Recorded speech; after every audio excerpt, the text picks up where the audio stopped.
Have you ever wondered what worship must look like in heaven? What would the throne of God look like? We're given a glimpse of that in chapter 4 of Revelation today in the Word.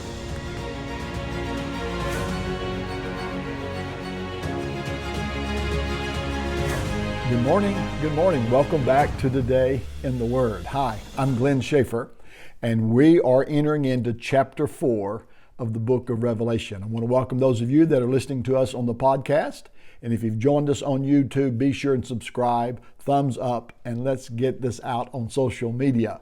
There's a lot of interest in the book of Revelation. Today, we get a glimpse into the throne room of heaven and what worship is all about. When John says, "After this, I looked, and there before me was a door standing open in heaven. And the voice that I had heard first speak to me like a trumpet said, 'Come up here, and I will show you what must take place after this.' At once I was in the Spirit, and there before me was a throne in heaven, and someone sitting on it. And the one who sat there had the appearance of jasper and ruby. A rainbow shone like an emerald encircled the throne. Surrounding the throne were 24 other thrones, and seated on them were 24 elders. They were dressed in white and had crowns of gold on their head. From the throne came flashes of lightning, rumblings, and peals of thunder. In front of the throne there were 7 lamps blazing. These are the 7 spirits of God. Also, in front of the throne was what looked like a sea of glass, as clear as crystal. Wow. What a picture of what John sees. Today, we're going to address this first part of chapter 4. I love this passage because it allows us to see a little bit of what heaven is like. Now remember, this is all prophetic words, and so these things would be symbolic in some ways because they're describing and we're getting to see and glimpse into it. So what does John see? First of all, he sees a door standing open in heaven. And the voice that he had first heard over in chapter 1, when he said it sounded like a trumpet and he felt as though he was dead, and Jesus placed his right hand on him and said, "Do not be afraid. I'm the first and the last." This was the same voice. He said, "It's what I first heard." And it said, "Come up here, and I will show you what must take place after this." This is real similar to the words in chapter 1, when it says that the revelation of Jesus Christ, which God gave to him to reveal to his servants what must take place shortly, or what must soon take place. Here he's saying the same thing. I will show you what must take place after this. Now, those who teach Revelation from a dispensational or futurist view use this simple verse of John being caught up as proof text for what they would call the rapture, or the secret coming, when the saints are caught away. And they said that is true because the word church is not used anywhere else in the book of Revelation. Well, the word church may not be, but the church is mentioned all through the book of Revelation. It's called the bride of Christ. It's called the people from every tribe and every tongue. And throughout the book of Revelation, we see those royal priests and kings that we've been made to serve him. So the church is mentioned throughout the book of Revelation. If you use that kind of study, you'd have to say, well, from chapter 1 to chapter 12, Jesus is not mentioned because his name, Jesus, is not used. But Jesus is mentioned many times in the book of Revelation. So to extrapolate or to read into that passage that he was caught up, therefore it must be representative of the rapture, is reading a lot into a verse that's not there. This is John's experience. God is bringing him into the presence. He was caught up in the Spirit. He said, and at once I was in the Spirit. Like Paul, who was caught up into the third heaven. The third heaven meaning the place where God dwells. The Hebrews would have seen the first heaven being the clouds and where the birds fly. And the second heaven would have been all the firmaments and the constellations. But the third heaven, of course, is where God is. That's where Paul said, I was caught up in the third heaven. Now, John here says, at once I was in the Spirit. And from there, he was able to see into the throne of heaven. I think it's interesting. The first thing he saw was a throne. Do you know how important that would be to the early church?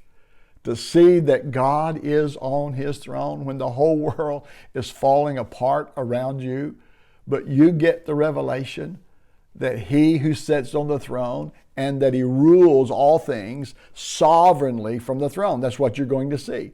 It ends with the 24 elders worshiping and praising that he created all things, and by his will all things were created. He's a sovereign God who sits there holy as the Lord. This is what John sees as he looks into that throne room. He makes it very clear that God is before him. So when he said, I was in the Spirit, we're really talking about true worship. I guess we could say that's the way the saints ought to worship on the Lord's Day when we get together, is right into the heavens. Now, when he looked into that, he saw the one who sat had the appearance of jasper and ruby. And it says, and an emerald, a rainbow that shone like an emerald, encircled the throne. Now it's interesting, jasper and ruby and of course emerald are three precious stones. Sometimes the word jasper is opal, or some believe it to be like a diamond. And of course ruby is said in some translations to be sardis stone, or it's like a reddish stone. And the emerald, of course, all three of those stones would represent three of the tribes of Israel that was on the breastplate of the high priest. And these stones are also mentioned as being thrown about, or scattered about, I should say, in the Garden of Eden. And you'll see that in Ezekiel 28.